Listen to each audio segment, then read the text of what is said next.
What's going on, guys? In today's video, we're going to be going over the Harry Potter series. Lumos Maxima. So I'm going to rank worst to best like I did for Scream series, alright? There's technically 8 movies within the series. In last place, I'm actually going to go with Harry Potter and Deathly Hallows Part 1. Here's my thing, right? So at this point, Harry, Hermione, and Ron are kind of like scrambling. They're trying to escape. They're trying to collect all the Horcruxes and destroy them to beat you-know-who, aka Voldemort. Basically, through this whole first Deathly Hallows Part 1, all they're essentially doing is running around, right? Like they are just like kids being chased by the bad guys.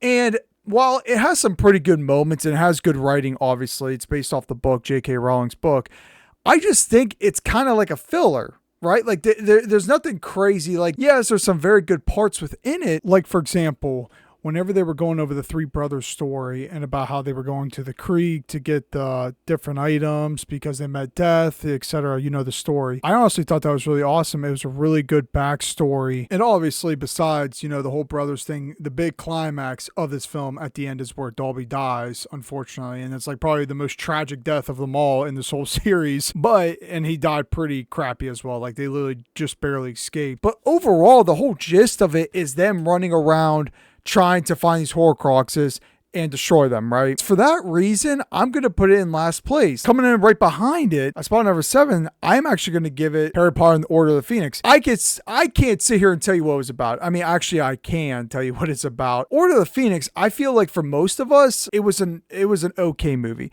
The plot was pretty decent. Obviously, in this one, Sirius dies. And that is a very tragic thing. Overall, though, like, Order of the Phoenix is set up for the Half-Blood Prince, which I definitely think is way better. And it was kind of lacking, right? It had obviously the same characters in it. This is where it starts to like, the tides start to turn in Voldemort's favor. Harry Potter's getting these wicked type dreams and all this kind of stuff starts to happen. But I just think that it's kind of lacking. You know what I mean? Like, Order of the Phoenix, when I talk to anyone about it, they almost like forget that it even A, exists, or B, what it's even about. In case you don't know what it's about, this is the one where Harry forms his own little army to go against Voldemort because there's a new professor in town, aka Dolores, who eventually takes over Hogwarts for a brief moment in time and all that kind of stuff. And let's be honest here, there's a couple good things I will say about this movie. Dolores being a bad guy, super iconic. I would say she goes down in probably top 10 villain history. Like, no one likes her. She plays her role that well, right? And then besides that, though, this whole movie is essentially about Harry forming this army and Hermione and Ron forming this army to go against Voldemort, and they're trying to look for something. And when they go look for something, this like crystal ball, when they go look for it, I don't know. That's all what this movie is essentially about. And like I said, Harry gets these dark dreams, and the Dementors are a big thing in this. And Professor Dolores is just like an Achilles heel to everyone in this movie. I mean, besides that, though, it's okay. And again, Sirius dies in this one. Very tragic. I know it is what it is, but that's why I'm going to give it to spot number 7. Like, I feel like you almost forget about the plot. Like, you almost forget about it even existing because, again, kind of like the first part in Deathly Hallows, I feel like it's more like a filler. It's setting up for the big stage, which leads into my 6th pick, and that's going to be the Half-Blood Prince. A lot of people like Half-Blood Prince. I get why. Half-Blood Prince is when, like, you see the tides start to turn with Professor Snape, and this is when Dumbledore dies. And you have to keep drinking like you said, remember? Voldemort is really taking over things, and it's just all falling apart before we get into the Deathly Hallows series. Half-Blood Prince is essentially a big step before you get to that, right? Again, Professor Snape starts to kind of take over. Dumbledore dies. Matter of fact, Professor Snape and Malfoy kind of like set this whole thing up where Dumbledore dies. Half-Blood Prince is where we start to really go for the Horcruxes. Stuff gets really, really dark. I do like it a lot. There's like a couple things I was like, I wasn't a huge fan of. Like the whole concept of Malfoy being like this guinea pig to let them in and all that kind of stuff, and this is when like the scene where Harry and Malfoy like really go head to head in the bathroom. They fight in the bathroom, and then we get the big reveal that when Harry was using this spell that was using this book written by a student way back when, aka the Half-Blood Prince, he has some of like this dark magic, some of this magic that's never been known, and it's like super secretive. Spoiler alert, big reveal, Snape is the Half-Blood Prince. I'm the Half-Blood Prince. I actually didn't see it coming. I'll be honest. I was kind of like, unless you read the books, of course. I read a couple of them. I really do want to read all the books so I can know, because apparently like there is some stuff missing from each of the movies for obvious reasons, because it can't be as much. I mean, for God's sakes, the books are like that thick. Yes, it is revealed in the movie that Professor Snape says, yeah, I'm the Half-Blood Prince to Harry, all that kind of stuff. I just think it's a really, I think it is a good movie. Is it like the top 5 contenders? I don't think so, but it's up there. And that's why I have it at spot number 6, because I at least think it's better than the filler Order of the Phoenix and the filler Deathly Hallows Part 1. That's just my opinion, though. Let's get into the 5th one then. 5th one is obviously going to be Deathly Hallows Part 2. Now, obviously, the big reveal is Harry is a Horcrux himself, and Harry and Voldemort really fight to the death, and it goes forward in time when after Harry and all of them win, surprise, surprise, they do beat Voldemort. I do like this movie because it concludes the whole franchise. It concludes all the books. It concludes how all this stuff ends. And there, again, in the beginning part of Deathly Hallows Part 2, the kids are still running type stuff, right? But at least it like kind of stops with the running and they actually start fighting. You have that big battle scene at the end, right? Where it's like all of like the good guys, the good wizards versus the bad ones on the other side of the bridge, and they're trying to hold them off and all this kind of stuff. Neville uses a sword. I don't know. There was like a lot of really good climactic scenes in this that I just liked a lot. That it was so much so, in my opinion, I think it's better than the other 3. Do I think like there's some cons to it? Sure. Like again, some of the part is very slow in the beginning, but of course that's how it's going to be.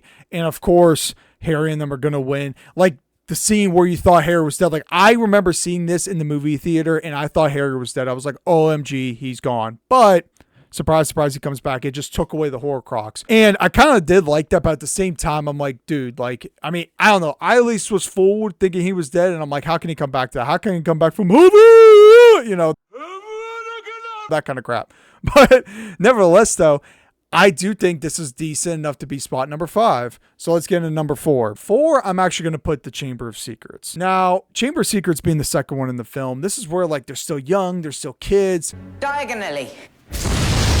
And this is where the sword gets introduced, the Basilisk, Tom Riddle, aka Voldemort. I think it starts setting up for the rest of the franchise, which I do like a lot. Do I think it's my favorite? I mean, it's in the top 5, obviously. Do I think it's better than some of the other ones? No, because even though it starts setting up for the dark stuff, it starts like how it's really threatening students. Students are getting frozen by the Basilisk, you know, all that kind of stuff. Hermione being one of them. I just think the problem with this one is when the first one came out, it was so magical. It was so like, I mean, no pun intended, it was so wizardry. Is wizardry even a word? But it's like involving wizards. It's magical. It's like kids, all that kind of stuff. And then they just flipped the script to this. So like, I think even though I do like it a lot, I just think like if they were going to go dark, go full dark. You know what I mean? And I'll get into that in a second with Prisoner of Azkaban. But I just think like they're going very magical, very kid-like type movie to this. It's like an extreme jump, right? So much so to the point where like, I see this as like my 4th favorite, only because it just, yeah, like I just, if they were going to go all the way in, just go all the way in. But that's what Prisoner of Azkaban does. And I'll get into that in a second. But let's get into spot number 3. Number 3, I am going to give it to Prisoner of Azkaban. Everyone I know, everyone, including their mother, loves Prisoner of Azkaban. It's their favorite film. Maybe I'm just hating too much on Prisoner of Azkaban. I don't know. You let me know. I just think Prisoner of Azkaban, even though I like it a lot because it gets extremely dark, it introduces Sirius Black, it introduces Professor Lupin, the whole werewolf thing, them attacking each other. Sirius Black's actually not a bad guy. He's a good guy. And it just does so much. And it also introduces Ron's Rat being Peter Pettigrew. You know, Peter Pettigrew, when he got introduced, like that was kind of really cool near the end of Prisoner of Azkaban. And obviously Prisoner of Azkaban talks about the time travel, all that kind of stuff. I think it's really solid. That's why it's my spot number 3. I just think there's 2 more better, but this is my personal opinion. The darkness, I do like a lot. I think that's why it's better than Chamber of Secrets, because at least when they went dark with Prisoner of Azkaban, they went really dark. Between the Dementor, Sirius Black. Dude, I remember when Professor Lupin turned into like the wolf. Like, I remember seeing that. I was like, oh my gosh, like there's no freaking way that just happened. It was so creepy. It was so cool. I mean, you've seen other movies do something like that, like Silver Bullet. I remember that was like another werewolf movie that threw me completely off. If you haven't seen Silver Bullet, go check it out. Like, the point is, Professor Lupin, like transforming, and Sirius Black. I mean, Sirius Black wasn't that big of a deal when he transformed, right? But Professor Lupin, like that was creepy as sin to look at. I just think the other 2 are a little bit better, and I'll explain why. So let's get into the second one. Second one, I'm actually going to give it to the Goblet of Fire. I know. I believe there's too much forced hate with Goblet of Fire. In in my own personal opinion. Maybe I'm glazing it. I don't know. But I like Goblet of Fire a lot because of the fact that, you know, it has the games. It was actually a key portal to Voldemort. Voldemort comes back. Cedric Diggory dies.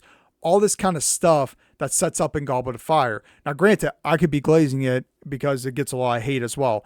But I personally think that was such a cool experience. And yes, one of the cons people would say is that there's so much packed into the plot and it's so fast and so rushed. But my thing is with these kind of movies, the Goblet of Fire is the true one that sets up, you know, Voldemort coming back officially. And then it sets up the rest of the half of the movies. And the fact that they had the games within this, I thought that was a cool experience to go through. Like how Harry just got forcefully put into the games. Harry, I protest! Harry, you put your name in a Goblet of Fire. And how the fact that he tried to like win the games, and of course he kind of does until the end, rip to Cedric Diggory. And shout out to Hufflepuff because they made it to the end. Hufflepuff made it to the end. I'm just throwing that out there.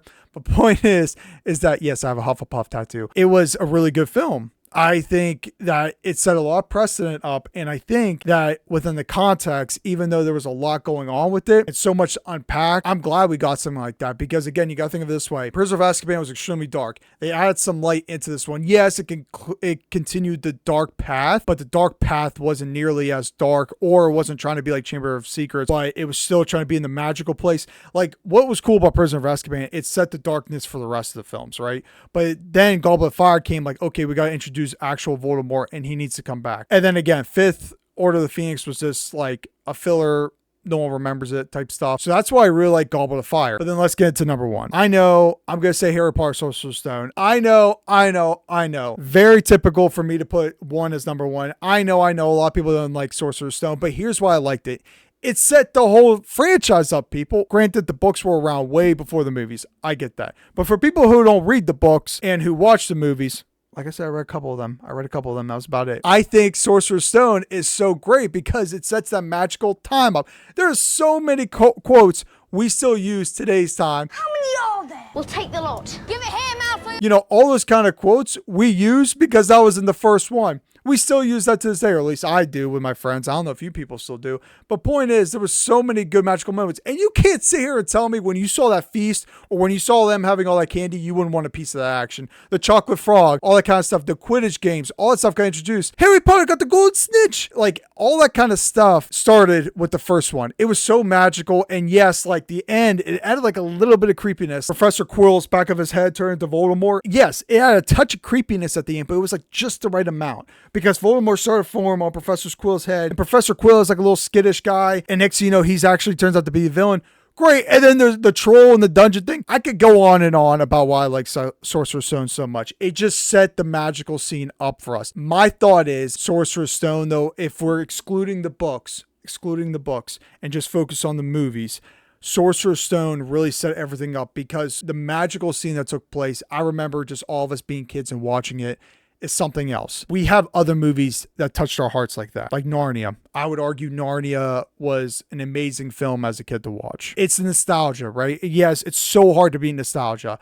And I'm not saying like it's an excuse to be better than the rest, but I did just list all these other reasons as to why Sorcerer's Stone is the best one in my opinion. And we start to understand Harry's backstory a little bit. Homeboy's actually rich. Now, I'm not going to sit here and when I do every franchise, the first one's always going to be best. That's not the case, right? And again, I use this always as an example. Star Wars, I don't think the first one's the best one. Matter of fact, it's like near the middle-ish for me, to be honest. The point is, though, I think Sorcerer's Stone is fantastic. I'm so excited for the Harry Potter show to come out on HBO. Supposedly it's going to be 2027. I just can't wait for it. I know it has some interesting cast going on. Hey, you know what? I'm not going to judge a book by its cover until I watch it, right? Nevertheless, though, that's going to be it for today's video, guys. I hope you enjoyed it. Comment down below if you agree, disagree. Comment down below what should I do next. And do you guys think I should do a top 10 franchise? Not sure? Comment down below. Make sure to hit that like button if you did like this video and make sure to subscribe for future videos. I'm out. I'll see you guys.